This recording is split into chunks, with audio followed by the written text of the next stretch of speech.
오늘이 7월 3일입니다. 방울토마토가 벌써 장대 높이만큼 자라서 원줄기를 적심해 줄 때가 되었네요. 원줄기를 잘라주는 것을 적심이라고도 하고 순지르기라고도 합니다.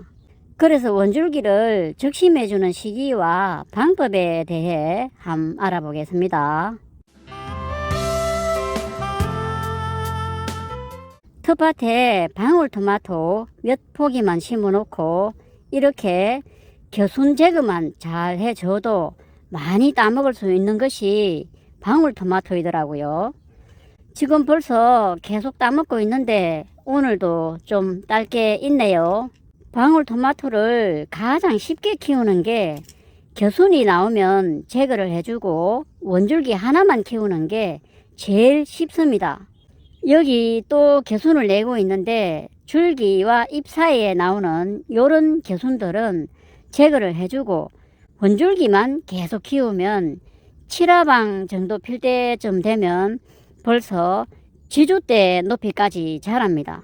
저는 지주대가 거의 2m 정도 되니까 7화방까지 키울 수가 있는데 지주대 길이가 좀 짧은 것을 사용하신 분들은 5화방 정도 나올 때쯤 되면 벌써 지주대 높이까지 자랐을 텐데 화방이라고 할 때 맨 아래가 1화방이거든요. 여기 1화방, 2화방, 3화방, 4화방, 5화방, 지금 6화방, 저 위에가 7화방이거든요. 7화방, 8화방까지 나왔는데 또 어떤 분들은 7단이라고 얘기하기도 합니다. 그러면 이제 장대 높이 끝까지 자랐으니 이걸 어떻게 해야 할까요?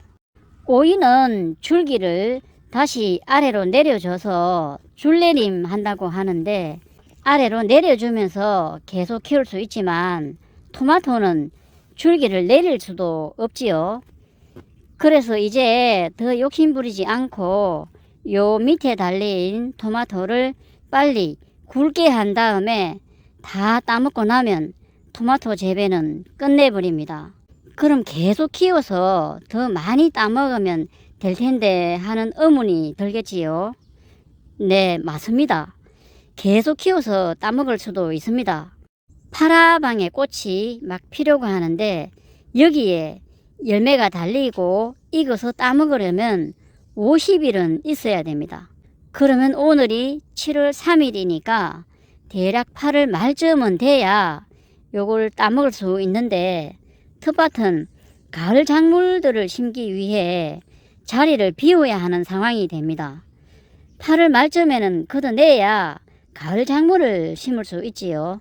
그래서 저는 여기까지만 따먹고 말 텐데 그렇게 하기 위해 이 생장점을 자르는 것을 순지르기라고 하기도 하고 적심이라고도 합니다.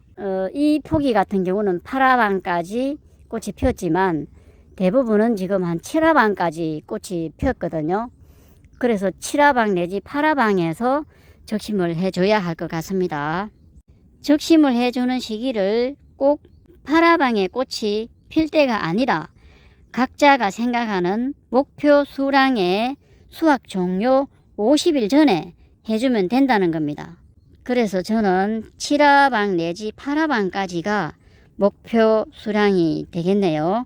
그래서 이 포기 같은 경우는 8화방에서 적심을 해주는 거지요.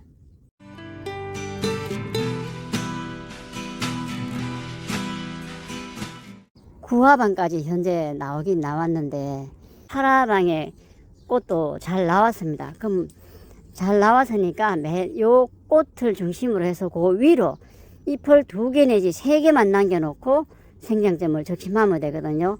그럼 3개를 남기면은 하나, 둘, 요 3개 잎이 있잖아요. 그리고 요 생장점을 여기도 꽃이 피려고 하는데 요거를 이제 잘라버립니다. 잘라버리면은 요 생장점을 잘랐죠. 이게 이제 적심, 뭐 순지르기 이렇게도 얘기합니다. 두 장이나 세 장 남기는 이유는 이 잎이 여기 열매가 굵어지도록 영양분을 제공해 줍니다. 그래서 잎을 2개 내지는 3개 정도 남기고 적심을 해주는 거지요. 원줄기를 적심할 때 주의해야 할 것은 적심하고 난 다음에 요 남겨둔 잎 사이에서 겨순이 요 원줄기와 요 잎 사이에서 겨순이 나옵니다. 여기도 겨순이 나올 수 있고 여기도 겨순이 나올 수 있고 여기도 겨순이 나올 수 있거든요. 그러면 겨순을 다 키우는 게 아니고 겨순 한 개는 키운다라는 겁니다. 뭐 여기 나오는 걸 키울 수도 있고 여기 나온 거를 여기 키울 수가 있는데 하나는 남겨두고 나머지에서 나오는 겨순들은 잘라줍니다. 왜냐하면 생장점을 잘라서니 원줄기는 더 이상 크지 않을 겁니다. 그러면 식물은 생장점이 없으면 뿌리에 더 이상 영양분을 내려보내지 않습니다. 그래서 겨순이라는 생장점 하나를 남겨서 뿌리에 활력을 높여주기 위해서 겨순 또는 겨가지라고도 하는데 하나는 자라도록 남겨놓고 그 이후에는 그냥 방임해 버립니다.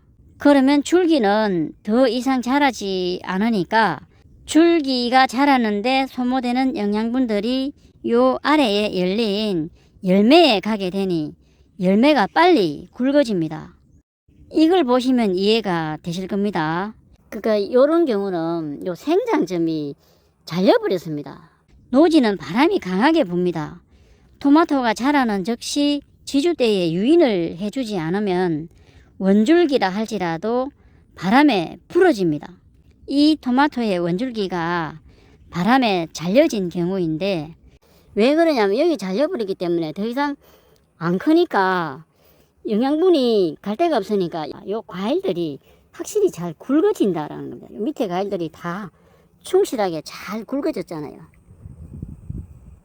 잘 굵어진다는 그런 효과가 있다는 겁니다. 여기 옆에는 똑같지만 계속 원줄기를 키워가고 있잖아요. 키워가고 있는 것들을 보면은 열매를 계속 이렇게 달기 때문에 이제 이렇게 굵어지고 한꺼번에 이렇게 굵어지지는 않죠. 물론 생장점이 잘리게 되면 격가지를 내기는 하는데 여기에서 생장점이 잘려버리니까 겨순을 내고 있죠. 여기 겨순인데 겨순을 원순처럼 이렇게 키우는 거죠.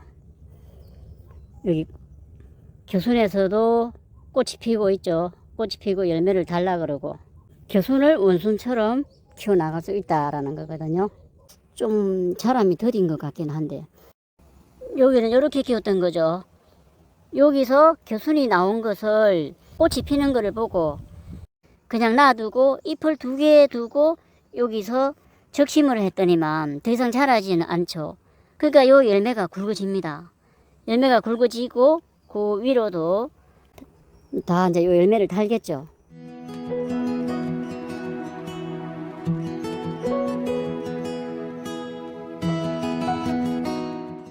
격가지를 조금 응용은 할 수 있겠다라는 겁니다. 그러니까 너무 많이 달아놓으면은 사실 이거를 다 키워내기가 힘들 수가 있습니다.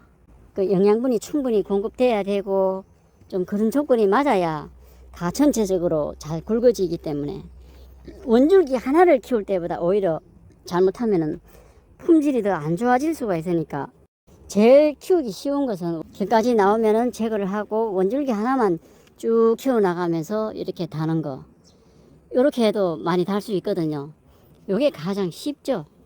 여기에도 격가지 겨순이 나왔죠. 겨순이 나오면서 이렇게 지금은 이제 이게 쭉쭉 자라버립니다. 쭉쭉 자라버리는데 여기도 꽃이 또 하나 폈습니다.